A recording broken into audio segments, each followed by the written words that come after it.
العالمین والصلاة والسلام علی حبیبہ محمد وآلہ وصحبہ اجمعین. اعوذ باللہ من الشیطان الرجیم. بسم اللہ الرحمن الرحیم. وَإِذَا سَأَلَكَ عِبَادِي عَنِّي فَإِنِّي قَرِيبٌ أُجِيبُ دَعْوَةَ الدَّاعِ إِذَا دَعَانِ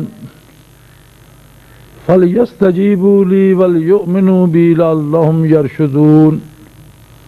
اللهم سبحانك لا علم لنا إلا ما علمتنا إنك أنت العليم الحكيم.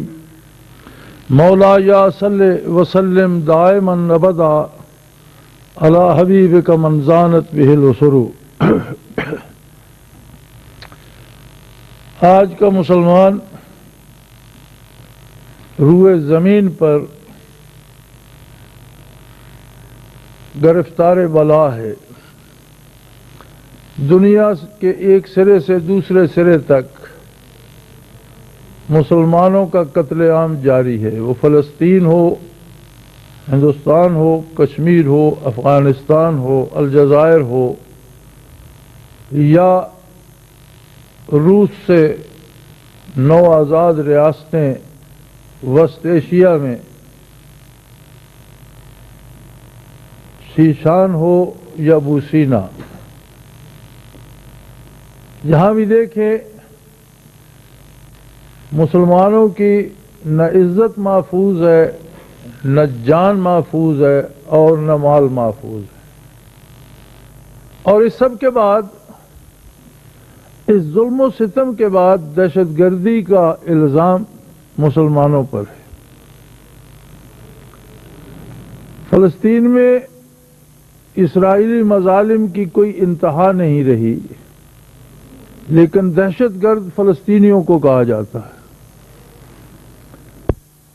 فلسطین اہل فلسطین کا گھر ہے اور اسرائیلی ریاست باہر سے لا کر ان پر ٹھونسی گئی. پھر ان کے ظلم و ستم کی کوئی انتہا نہیں ہے. اور اب تو مسلمانوں کے ساتھ ساتھ عیسائیوں کے گرجے اور چرچ بھی محفوظ نہیں ہیں. اس کے باوجود انہیں دہشت گرد نہیں کہا جاتا. دہشت گردی کا الزام مسلمانوں پر ہے. ہندوستان میں مسلمانوں کو زندہ جلایا جا رہا ہے، عزتیں لوٹی جا رہی ہیں، گھر لوٹے جا رہے ہیں، اور ہندوستان کو اپنے لادینی ریاست ہونے کا دعویٰ بھی ہے اور دنیا کا سب سے بڑا جمہوری ملک ہونے کا دعویٰ بھی ہے. کشمیر کا حال ہی الگ ہے کہ تقسیم ملک سے لے کر اب تک ہر صبح خون آلود ہے، ہر شام خون آشام ہے، ہر دن خون چکاں ہے، ہر رات چیخوں سے لبریز ہے. یہی حال افغانستان میں دیکھ لیجئے. بچے، بوڑھے، مرد، عورتیں، غریب، فقیر، بلا امتیاز سب کو کچل دیا گیا، تباہ کر دیا گیا. اور اس کے باوجود مجرم وہی ہیں جن کے ساتھ ظلم ہو رہا ہے. ظالم مجرم نہیں ہے، ظالم انصاف کر رہا ہے.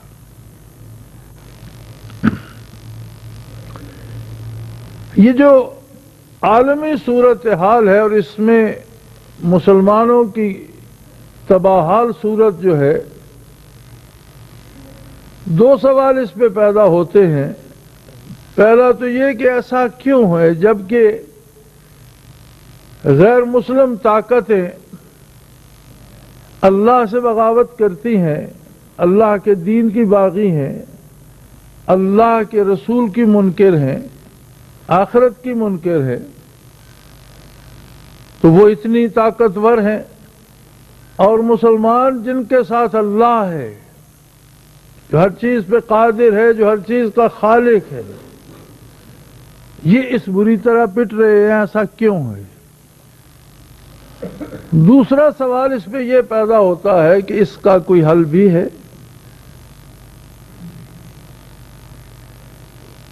پہلے اور دوسرے دونوں سوالوں کا جواب اسی آیہ کریمہ میں دیا گیا، جہاں ارشاد باری ہے اذا سالک عبادی انی، جب کوئی میرا بندہ آپ سے میرے بارے پوچھے، کیا نا بجلی بند کی تھی کہ آپ کیوں آفت نہیں کچھ تو کیتا نہ جنریٹر تو اس واسطے چلایا ہے بھائی، وہ تو سارا سسٹم اندر بند ہو گیا، بجلی کیوں بند ہوئی؟ اور اندر تاکہ کمپیوٹر چل رہا ہے، کھڑکی تاکہ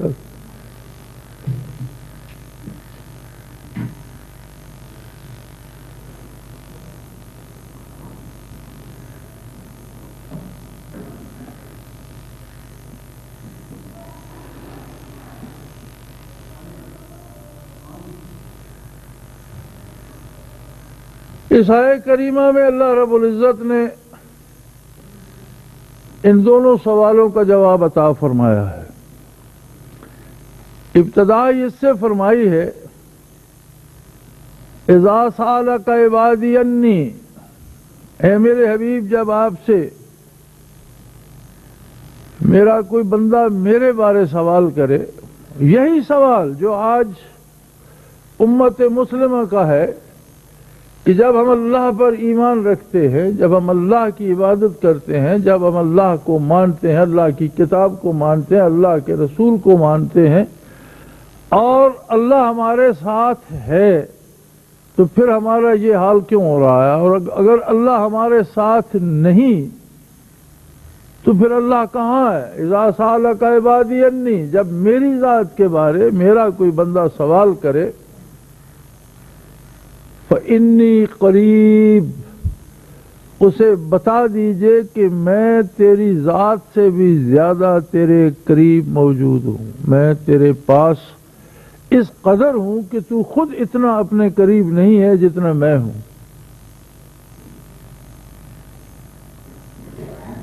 اور نہ صرف یہ کہ میں موجود ہوں، اجیب دعوت الداع اذا دعان، جب بھی کوئی مجھے پکارتا ہے تو میں اس کی دعا، اس کی پکار قبول کرتا ہوں۔ اجیب و قبول کرتا ہوں، یہ نہیں کہ سنتا ہوں، قبول کرتا ہوں۔ اجیب دعوت الداع اذا دعان، جب بھی کوئی مجھے پکارتا ہے میں اس کی دعا قبول کرتا ہوں، لیکن شرط یہ ہے فَلْيَسْتَجِيبُوا لِي، تم بھی میری بات قبول کرو۔ جب میں رگے جہاں سے تمہارے قریب ہوں، شاہ رگ سے تمہارے قریب ہوں، تمہاری ذات سے زیادہ تمہارے قریب ہوں، تو میرے سامنے کھڑے ہو کر مجھ پر ایمان رکھتے ہوئے، میرے نبی صلی اللہ علیہ وسلم کو مانتے ہوئے، میرے نبی کی سنتیں بھی پامال کرتے اور میرے احکام بھی پامال کرتے، ذاتی اغراض پہ بک جاتے ہو، نفس کی خواہشات کی تکمیل میں لگ جاتے ہو، فرائض کو چھوڑ دیتے ہو، حلال و حرام کی پرواہ نہیں کرتے ہو، اسلام کی حدود و قیود کی پرواہ نہیں کرتے ہو، اور تم یہ چاہتے ہو کہ تم جو جی چاہے کرو اور میں وہ کروں جو تم چاہو، تو یہ تو کلیہ ہی الٹ گیا۔ بندہ تو بندہ ہے، بندے کو تو ہر حال وہ کرنا ہے جو خالق چاہتا ہے، اور خالق مالک ہے، وہ جو چاہے کرے۔ یہ کوئی سوداگری تو نہیں ہے کہ بندہ اس کی اطاعت کرے تو وہ مجبور ہے کہ اس پر کرم فرمائے۔ وہ قادر ہے، وہ مالک ہے، وہ مختار ہے۔ اگر بندہ اطاعت نہیں کرے گا تو عدم اطاعت کا وبال لوٹ کر بندے پر آئے گا، اور سب سے بڑا وبال یہ ہے کہ اللہ اس کی فریاد کی پرواہ نہیں کرے گا۔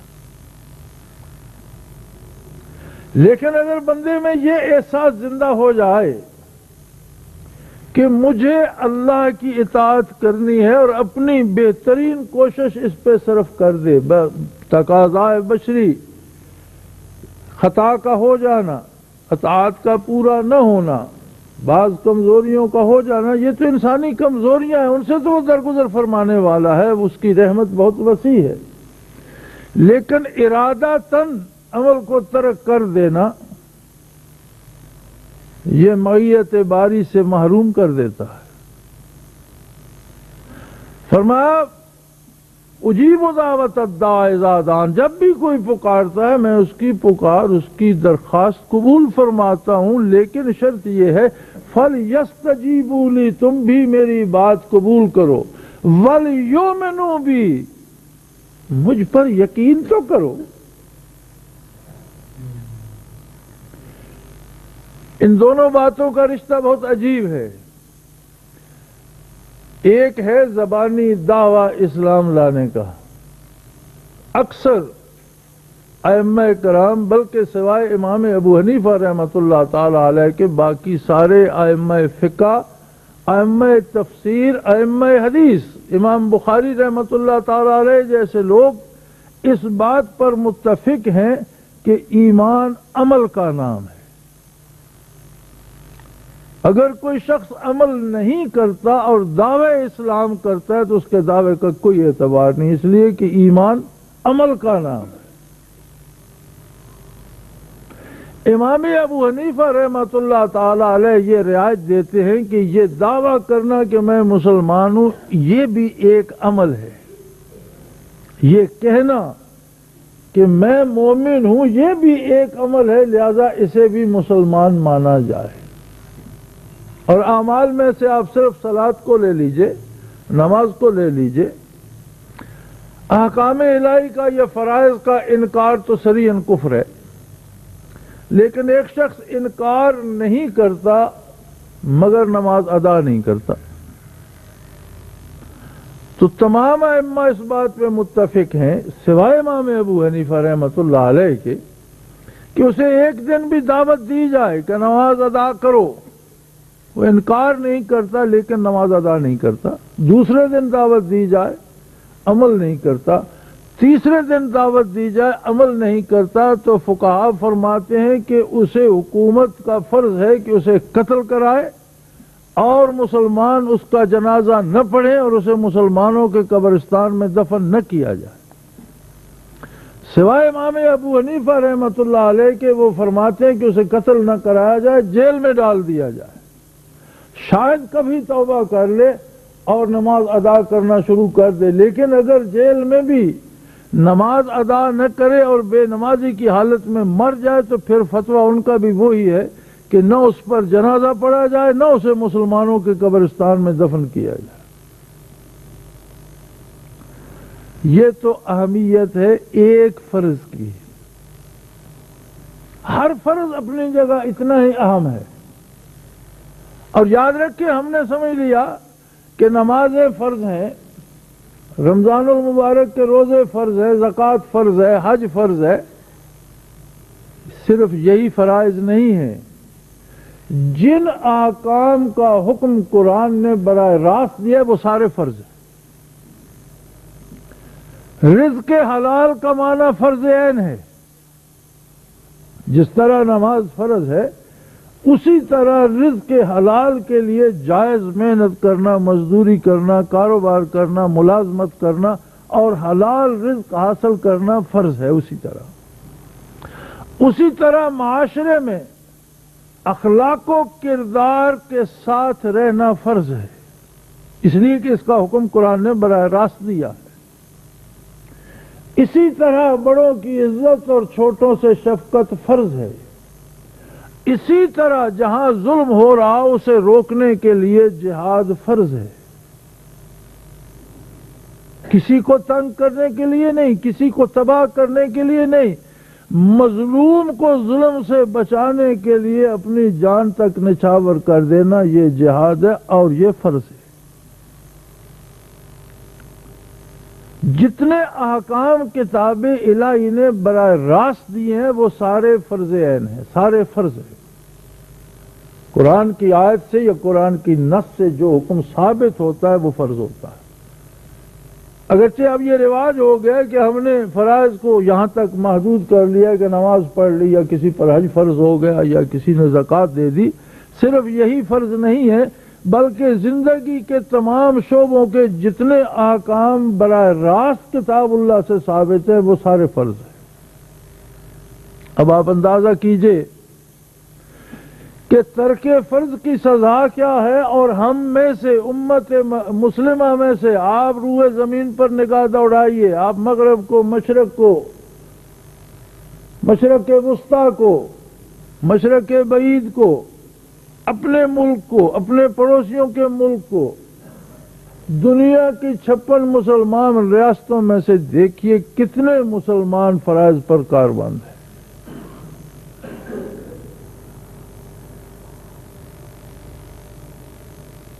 کلوا من الطیبات، صرف یہ نہیں کہ حلال کھاؤ، حلال بھی ہو اور طیب بھی ہو۔ کلوا من الطیبات واعملوا صالحا، حلال بھی ہو اور وہ پاکیزہ بھی ہو، اس میں کوئی ناپاک چیز نہ مل جائے، اور عمل صالح کرو۔ گویا رزق حلال ہوگا، پاکیزہ ہوگا تو عمل صالح کی توفیق پیدا ہوگی۔ کون سی ریاست ہے اسلام کی جس کا رزق سود پر منحصر نہیں ہے؟ اور سود کے لیے تو قرآن نے واضح حکم دے دیا کہ اگر کوئی سود سے باز نہیں آتا فَآذَنُوا بِحَرْبٍ مِّنَ اللَّهِ وَرَسُولِهِ، تو پھر اللہ اور اس کے رسول کے ساتھ جنگ کے لیے تیار ہو جائے۔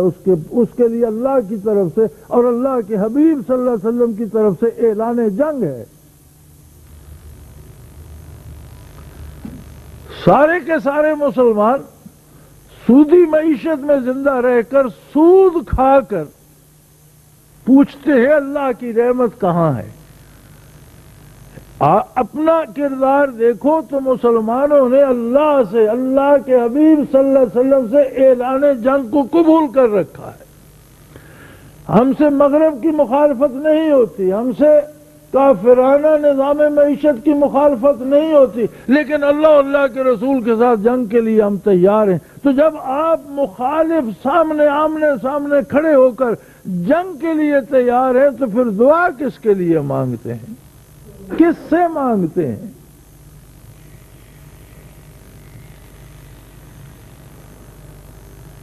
ہم نے اسلام کو ایک قومیت سمجھ لیا ہے۔ مسلمان ایک قوم ہے، اسلام ایک قومیت ہے۔ یاد رکھو دنیا کے سارے فلاسفہ حیات جو ہیں وہ قوم ہو سکتے ہیں۔ آج کی عیسائیت ایک قوم ہے، آج کی یہودیت ایک قوم ہے، آج کی ہندو ایک قوم ہے، آج کے بدھ ایک قوم ہے، آج کے جین مت ایک قوم ہے، آج کے آریہ ایک قوم ہے۔ مسلمان قوم نہیں، اسلام قوم نہیں، اسلام دین ہے۔ اسلام کو قوم سے کوئی غرض نہیں، اسلام کو کسی گورے سے، کسی کا کالا ہونے سے کوئی غرض نہیں، اسلام کو کسی کا امیر کسی کا فقیر ہونے سے کوئی غرض نہیں، اسلام کو افغان یا آوان یا راجپوت یا الف بے جیم ہونے سے کوئی غرض نہیں۔ اسلام دین ہے اور اسلام کو اپنے ماننے والوں کی اطاعت سے غرض ہے۔ مسلمان قوم نہیں ہے، مسلمان ایک ایمان ہے اور ایک ضابطہ حیات ہے اور ایک لائحہ عمل ہے۔ قوم وہ ہوتی ہے جس میں آدمی کچھ بھی کرتا رہے اس سے خارج نہیں ہوتا۔ ہم نے قبائل کو قوم کا درجہ دے رکھا ہے۔ اب اگر کوئی راجہ یا افغان یا سردار یا چودھری یا آوان ہے تو اس کا کردار کوئی بھی ہو، اس کی قومیت سے تو خارج نہیں ہوگا۔ وہ چوری کرتا ہے پھر بھی اس کی قومیت وہی رہتی ہے، اگر وہ ڈاکہ مارتا ہے قومیت وہی رہتی ہے، وہ قتل کرتا ہے قومیت وہی رہتی ہے۔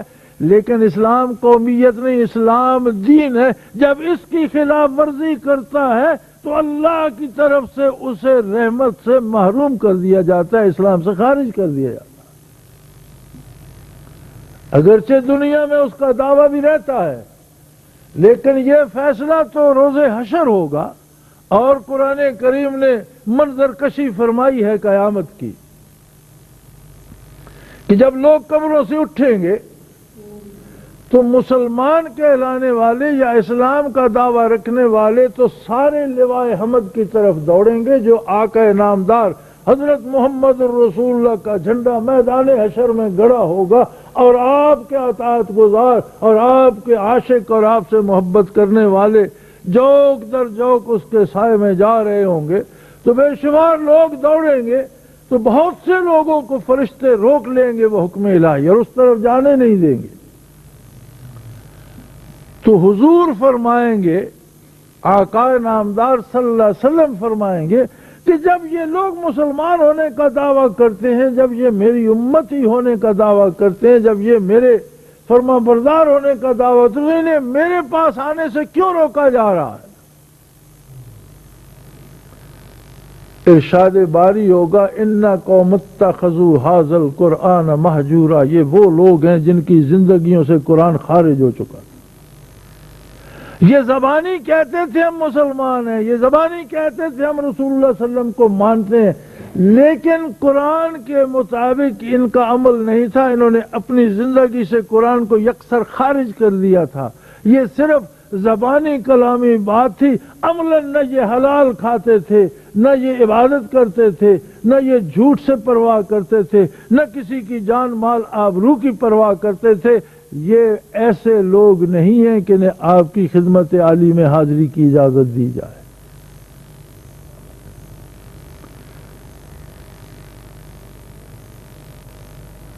اس کے علاوہ ایک اور بڑی مزے کی بات ہے، جب ہم اصلاح کی طرف آتے ہیں تو یہ بات جو میں عرض کر رہا ہوں اور جس پہ اللہ کا قرآن اصرار کرتا ہے، جس پر اللہ کا حبیب صلی اللہ علیہ وسلم اصرار کرتا ہے، اس سے ہٹ کر بھی اس کی تو ہم پرواہ، اسے تو ہم کو اہمیت نہیں دے رہے،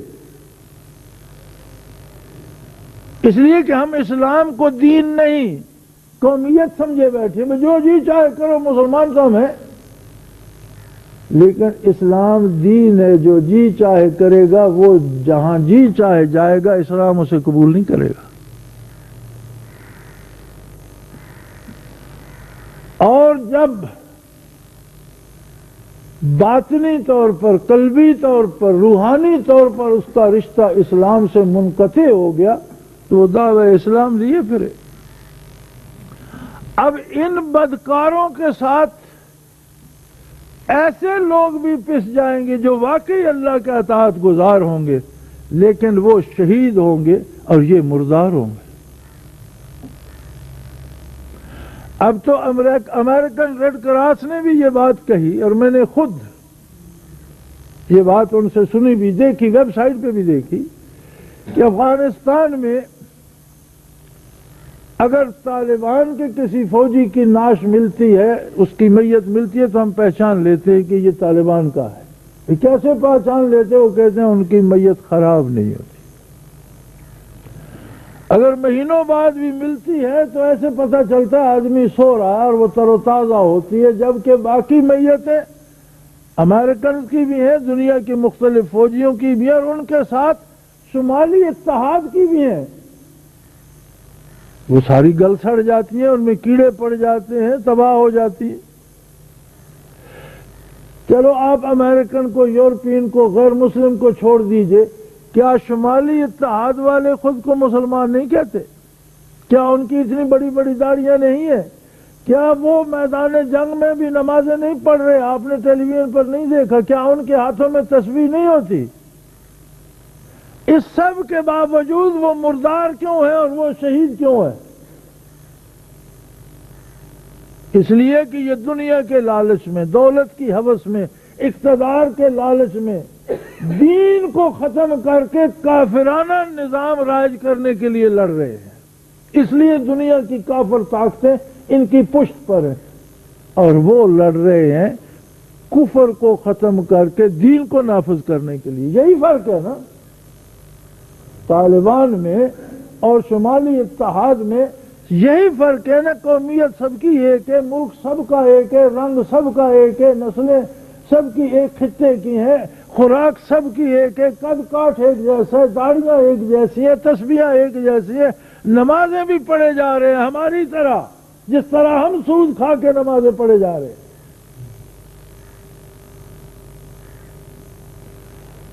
تو امریکن ریڈ کراس والے بھی یہ کہتے ہیں کہ عجیب بات ہے کہ باقی جتنی لاشیں ہیں وہ گل سڑ جاتی ہیں، اس میں یورپین کی ہیں، امریکن کی ہیں یا شمالی اتحاد کی ہیں، لیکن طالبان میں سے کسی کی میت گلتی سڑتی نہیں۔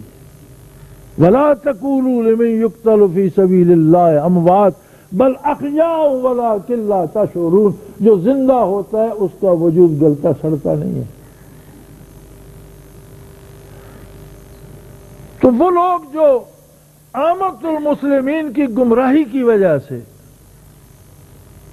جب ان پہ عذاب آتا ہے تو اس کے ساتھ وہ بھی جب پس جاتے ہیں تو وہ پستے نہیں، وہ شہادت سے سرفراز کیے جاتے ہیں، وہ بارگاہ الہی میں مقبول ہو جاتے ہیں، ان کے درجات بلند ہو جاتے ہیں اور ان کے آخرت ان کی سدھر جاتی ہے۔ وہ تو ان لوگوں میں شامل ہو جاتے ہیں جو روز حساب بلا حساب جنت میں داخل ہوں گے، انہیں ان کا سودا تو خسارے کا نہیں ہے، خسارہ انہی کے لیے رہ جاتا ہے جو نام کے تو مسلمان ہیں لیکن اتباع قرآن و سنت کا نہیں، اتباع کافرانہ نظام کا کرنا چاہتے ہیں۔ اب اس کے ساتھ ایک اور مزے کی بات یہ ہے کہ ہر مسلمان مبلغ ہے۔ ایک تبلیغ کے نام پر بہت بڑی جماعت ہے، تبلیغی جماعت جو بین الاقوامی سطح پر کام کر رہی ہے، بلکہ میں نے تو ایک تقریر میں یہ جملہ کہا تھا کہ یہ ایسے لوگ ہیں کہ انہوں نے چل چل کر پیدل زمین کو تھکا دیا ہے۔ صرف تبلیغی جماعت مبلغ نہیں، میں بھی مبلغ ہوں، آپ بھی مبلغ ہیں، سیاستدان بھی مبلغ ہیں، علماء بھی مبلغ ہیں، عام آدمی بھی مبلغ ہے، لیکن ہر آدمی دوسرے کو تبلیغ کرنا چاہتا ہے، کسی کو اپنی کوئی فکر نہیں۔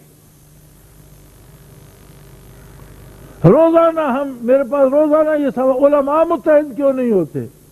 یہ سوال کوئی نہیں لکھتا کہ ہم متحد کیوں نہیں ہوتے، سیاستدان متحد کیوں نہیں ہوتے، آپ کیوں متحد نہیں ہوتے، یہ کوئی نہیں۔ ہمارا کس کے ساتھ اتحاد ہے؟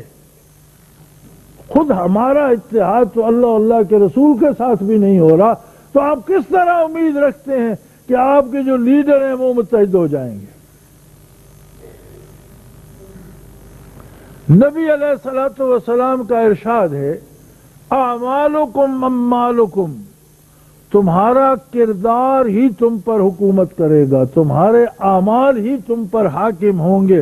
اگر ہمارے رہنما علماء ہیں تو مجھے یہ کہنے میں کوئی ڈر نہیں ہے کہ وہ ہمارے کردار کا پرتو ہے۔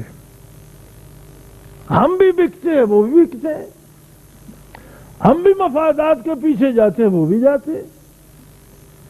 اگر ہمارے سردار سیاستدان ہیں، ہم نے بھی اللہ اور اللہ کے رسول سے اعلان جنگ کر رکھا ہے، انہوں نے بھی کر رکھا ہے، ہمارے کردار کا پرتو ہیں وہ بھی۔ اگر آپ حکمرانوں کی بات کرتے ہیں، حکومت ایسا کیوں نہیں کرتی؟ اس لیے نہیں کرتی کہ خود ہم ایسا نہیں کرتے، اور یہ اللہ کا قانون نہیں ہے کہ ریوڑ تو بھیڑیوں کا ہو اور کسی دمبے کو اس پر سردار مقرر کر دے، یہ قانون فطرت نہیں ہے۔ بھیڑیوں میں سب سے زیادہ خونخوار بھیڑیا بھیڑیوں کا سردار ہوگا، درندوں میں سب سے خونخوار درندہ ان کا سردار ہوگا۔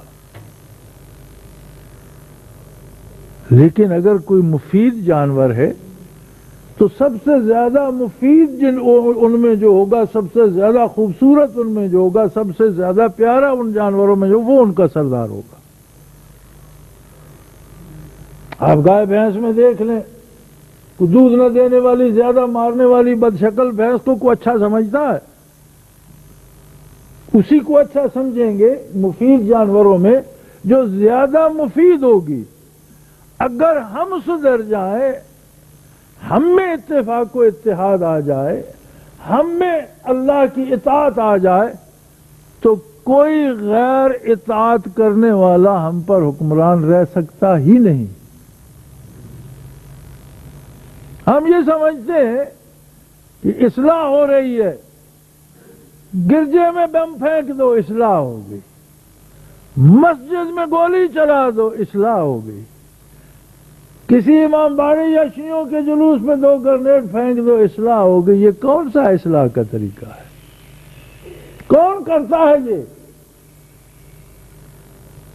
غریب آدمی دن بھر مزدوری کرتا ہے، شام کو بچوں کے لیے آٹا دال لینے جاتا ہے، بازار میں قتل ہو جاتا ہے، اور وہ غریب یہ بھی نہیں جانتا کہ مجھے کس نے قتل کیا اور کیوں قتل کیا۔ ہمارے ایمان کا عالم یہ ہے کہ آدھے بندے نماز نہیں پڑھ سکتے، بندوقیں لے کر کھڑے رہتے ہیں تاکہ جو نماز پڑھ رہے ہیں کوئی ان پر گولی نہ چلا دے۔ اس کے ساتھ، اس کردار کے ساتھ ہم یہ چاہتے ہیں کہ ہمارے مسائل حل ہو جائیں۔ ہمیں واپس آنا پڑے گا اللہ کی بارگاہ میں، اللہ کے رسول کی بارگاہ میں۔ ہمیں اپنی معیشت واپس لانا ہوگی اسلامی معاشی نظام میں، ہمیں اپنی عدلیہ واپس لانا ہوگی اسلام کے عدالتی نظام میں۔ ہم کہتے ہیں اسلام کی سزائیں وحشیانہ ہیں۔ کیسی عجیب بات ہے کہ سزا تو پہلے سزا ہوتی ہے، سزا تو ہوتی سزا ہے، اور سزا سے یہ مراد نہیں ہوتی کہ کسی کو نرم گدوں پہ سلا دیا جائے اور اسے مرغن غذائیں کھلائی جائیں تو یہ اسے سزا دی جا رہی ہے، بلکہ سزا یہ ہوتی ہے کہ اس کی زندگی مشکل ہو جاتی ہے۔ اسلام کی سزائیں تو وحشیانہ ہیں، اور جو غیر مسلم دیتے ہیں وہ بڑی پر اخلاق ہے۔ اب جو حکمران یہ جملہ کہتا ہے وہ بھی مسلمان ہے، اور وہ بھی کہتا ہے کہ ہمارا اللہ کہاں ہے؟ اللہ گم نہیں ہوتا، مسلمان گم ہو گیا ہے، مسلمان اپنے آپ سے بھی کھو گیا ہے۔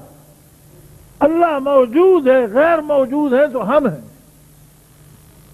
کھو چکے ہیں تو ہم ہیں، غیر حاضر ہیں تو ہم ہیں۔ اور یاد رکھیں، نہ میرے واعظ سے اصلاح ہوگی، نہ تبلیغی جماعت کی تبلیغ سے ہوگی، اس لیے کہ میرے جو جاننے والے یا میرے قریبی جو تبلیغی جماعت میں، ان کے کردار سے تو میں نے یہ سمجھا ہے کہ وہ یہ سمجھتے ہیں کہ چلہ لگا کر آئے بس، پھر کسی عمل کی ضرورت نہیں، جو جی چاہے کرو۔ یہ تو تبلیغ کا مقصد نہیں ہے، اور یہ ہم سارے یہی کرتے ہیں۔ ہم کہتے ہیں علماء کیوں نہیں اتفاق کرتے؟ بھئی علماء نہیں کرتے، ہم نے کیا ہوا ہے۔ جب آپ ایک دوسرے کو مسجد میں نماز پڑھنے کی اجازت نہیں دیتے، جب آپ ایک دوسرے کو راستے سے گزرنے کی اجازت نہیں دیتے، برداشت، جب آپ ایک دوسرے کی بات سننا گوارا نہیں کرتے، تو علماء آسمان سے تو نہیں اترے، میرے آپ کے بھائی ہیں، ہم ہی میں سے کچھ لوگ پڑھ کے علماء بن گئے ہیں۔ جو مزاج ہمارا ہے وہی ان کا بھی ہے، وہ بھی کاٹنے کو دوڑتے ہیں، ایک دوسرے کو مارنے کو دوڑتے ہیں، وہ بھی آپ پتھر پھینکتے ہیں، وہ کتابیں پھینک کر مارتے ہیں۔ ہماری کردار کا پرتو یہی حال سیاستدانوں کا، یہی حال حکمرانوں کا، جو تکڑا ہوتا ہے وہ سب کو چلائے رکھتا۔ اگر ہمیں اصلاح مقصود ہے، ہر وہ بندہ جو یہ سوال کرتا ہے کہ اس کا حل کیا ہے، اس کے لیے میرا جواب یہ ہے کہ وہ کم از کم اپنے آپ کو تو سدھار لے۔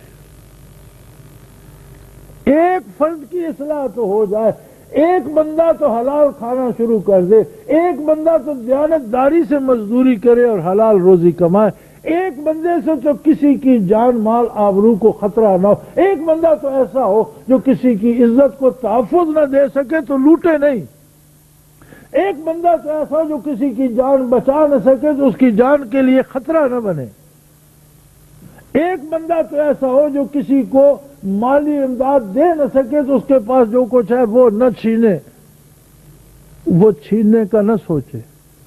کوئی ہے ہم میں ایسا؟ کوئی نہیں ہے۔ جس کے پاس کھربوں روپے ہیں وہ بھی ایک مزدور کی مزدوری پہ نگاہ رکھے بیٹھے کہ میں اس کی مزدوری اگر کاٹ لوں نا بڑی بات ہے، اس کے 10 روپے کھا جاؤں بڑی بات ہے، اس سے میں نے کام لے لیا، اس کو کرایہ نہ دوں بڑا کمال ہے۔ کیا یہ مسلمانی کا کردار ہے؟ اور یاد رکھیں اسلام ایک دین ہے، اور دین کے خلاف جب کوئی کردار اپناتا ہے تو اللہ کی طرف سے وہ دین سے خارج کر دیا جاتا ہے۔ وہ نام کا مسلمان رہ جاتا ہے، بظاہر مسلمان رہ جاتا ہے، مسلمان اس کا جنازہ بھی پڑھے، اسے دفن بھی کریں، لیکن آخرت والے کہتے ہیں اِنَّ قَوْمِ اتَّخَذُوا هَذَا الْقُرْآنَ مَهْجُورًا، یہ وہ لوگ ہیں جنہوں نے اپنی زندگی سے قرآن کو خارج کر دیا۔ امت مسلمہ کا حل نہ امریکہ کی پناہ میں ہے، نہ چین کی دوستی میں ہے، نہ ہندوستان کی دشمنی میں ہے۔ امت مسلمہ کا حل ہے کہ اللہ و اللہ کے رسول سے ہم ذاتی طور پر فردن صلح کریں۔ اگر حکومت معاشی نظام تبدیل نہیں کرتی تو کیا یہ ضروری ہے کہ ہم ضرور سود کھائیں؟ ہم تو کھانا چھوڑ دیں۔ آپ بینک کے سود کی بات کرتے ہیں، یہاں ہماری یہ جو مارکیٹ ہے اس میں ہر دوسرا بندہ سود پر پیسے دے رہا ہے، نمازیں بھی پڑھے جا رہے ہیں، روزے بھی رکھے جا رہے ہیں۔ جو زیادہ سود کھاتا ہے وہ زیادہ تسبیحیں چلاتا ہے اور زیادہ دیگیں پکاتا ہے اور زیادہ علماء بلاتا ہے اور زیادہ ختم دلواتا ہے۔ اس کا مطلب ہے کہ اللہ رب العزت کو آپ نے کوئی بچہ سمجھ رکھا ہے جسے کھلونے دے دیے کہ اور خود جو جی چاہے کرتے رہے، وہ تو علیم بذات الصدور ہے اور اسے کسی کی دیگوں کی کوئی ضرورت نہیں ہے، کسی کے ختموں کی کوئی ضرورت نہیں ہے، کسی کے سجدوں کا بھی وہ محتاج نہیں ہے، بلکہ سجدہ کرنے والا محتاج ہے کہ سجدہ کر کے اس کی رحمت کا کوئی ذرہ تو حاصل کر لے۔ تو میرے بھائی اس کا حل صرف ایک ہے، باقی ساری خرافات ہے۔ کوئی کہتے ہیں سیاسی اعتبار سے مستحکم ہو جاؤ، معاشی اعتبار سے مستحکم ہو جاؤ، سائنس کے شعبے میں ترقی کر جاؤ۔ جو ممالک سائنس کے شعبے میں ترقی کر گئے اور جو ممالک معاشی اعتبار سے مستحکم ہیں ان میں امن قائم ہو گیا، ان میں لوگوں کی عزت محفوظ ہے، ان میں لوگوں کی جان اور مال محفوظ ہے۔ امریکہ کے کسی شہر میں جان مال آبرو کا تحفظ ہے، یورپ کے کسی شہر میں ہے، کہیں بھی نہیں ہے۔ لیکن وہ تو ہیں کافر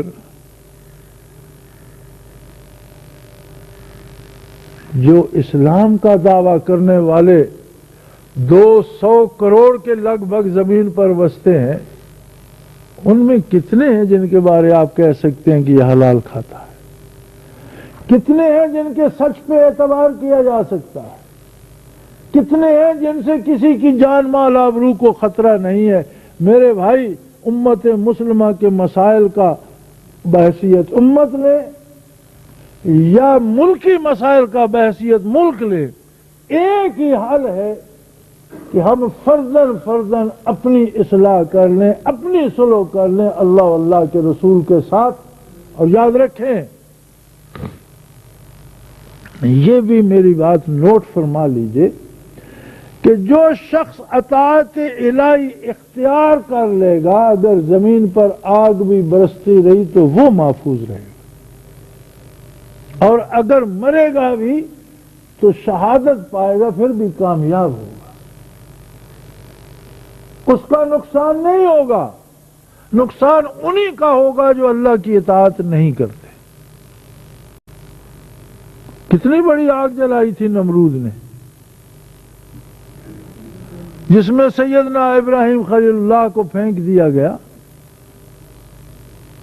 ساری لکڑیاں جل گئیں، لیکن ابراہیم علیہ السلام کا تو کوئی بال بھی نہ کر سکا، بلکہ جہاں جا کر گرے وہاں جلنے والی لکڑیاں سرسبز درخت بن کر کھڑی ہو گئیں، اور عین آگ کے درمیان ایک باغ نمودار، وہی لکڑیاں جو تڑا تڑ جل رہی تھیں وہ سرسبز باغ بن گئے۔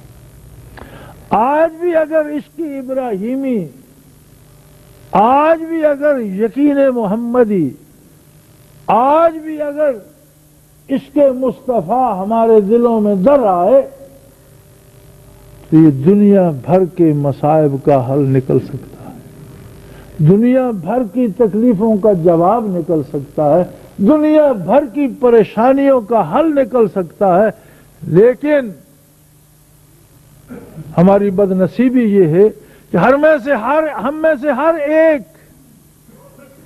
دوسرے کی اصلاح کرنا چاہتا ہے، دوسروں کے لیے اتفاق کا داعی ہے، دوسروں کو ایک مرکز پہ لانا چاہتا ہے، اپنے بارے بات نہیں کرتا۔ اور یاد رکھیں، جسے آپ عام آدمی سمجھتے ہیں، جسے آپ غیر اہم سمجھتے ہیں، جسے آپ جنرل پبلک کہتے ہیں، یہ غیر اہم لوگ نہیں ہیں، انہی کا کردار ہے جو اہم لوگوں کے پیشانیوں پہ لکھا جاتا ہے، انہی لوگوں کا عمل ہے جو لیڈران قوم کے کردار میں منعکس ہوتا ہے۔ اگر یہ لٹیرے، بے عمل، جھوٹے، بدکار ہوں گے تو لیڈران کرام کی ذات سے بھی یہی شعائیں پھوٹیں گی، ان کے اعمال بھی ایسے ہی ہوں گے، کوئی راضی رہے یا ناراض ہو جائے۔ یہ بات کھری ہے، یہ بات دین کی ہے، اور یہ بات اللہ کے رسول صلی اللہ علیہ وسلم کی ہے۔ اعمالکم اموالکم او کما قال رسول اللہ صلی اللہ علیہ وسلم۔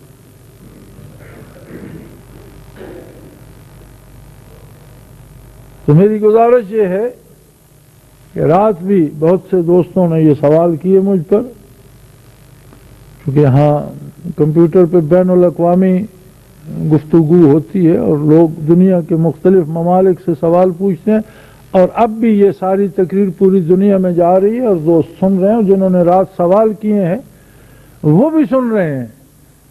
سب سے میری گزارش یہ ہے کہ سب سے پہلے اپنی ذات کی فکر کیجئے، اپنے آپ کو اللہ کے رسول، اللہ کے دین کی حدود میں لائیے، اپنے رزق کو صحیح کیجئے، اپنے کاروبار کو درست کیجئے، اپنی محنت و مزدوری کو صحیح کیجئے۔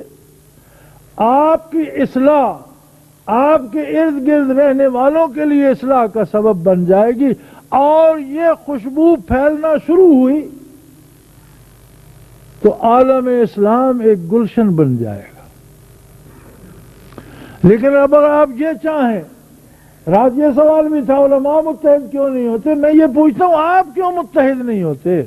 آپ کیوں مساجد میں بم پھینک رہے ہیں؟ آپ کیوں راہ چلتے آدمی پر گولیاں چلا رہے ہیں؟ آپ کیوں کسی کی جان مال آبرو کے پیچھے پڑے ہوئے ہیں؟